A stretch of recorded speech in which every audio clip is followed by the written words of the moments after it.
ஒரு கிராமத்தில் கண்ணப்பன் என்ற ஒரு அன்பான விவசாயி இருந்தார். அவர் எப்போதும் நிலத்தில் வேலை செய்து இயற்கையை நேசித்து வாழ்ந்தார். அவருக்கு ஒரு நாயும் இருந்தது. அதன் பெயர் பொன்னி. பொன்னி ரொம்ப புத்திசாலி. அது தினமும் காலை எழுந்தவுடனே கண்ணப்பனுக்கு பின்னால் வயலுக்கு சென்று பசுக்களுக்கு குண்டூசி கொண்டு போய் பறவைகளை விரட்டும். ஒரு நாள் கண்ணப்பன் வயலில் தானியங்களை விதைத்துவிட்டு வீட்டுக்கு வந்தார். இரவு முழுக்க மழை பெய்தது.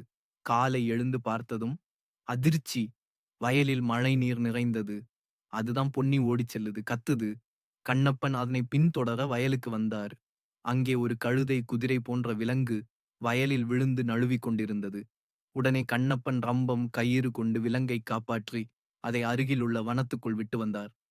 அந்த நாள் முதல் கிராமத்து மக்கள் சொல்வது, அந்த விவசாயிக்கு பேசத் தெரியாது போலிருந்தாலும் அவன் நாய்க்கும் நெஞ்சுக்கும் உரையாடத் தெரியும். மனிதர்கள் மட்டுமல்ல, மிருகங்களுடனும் நம் பூமியுடனும் நட்புடன் வாழ்ந்தால் இயற்கை நமக்காக வேலை செய்யும்.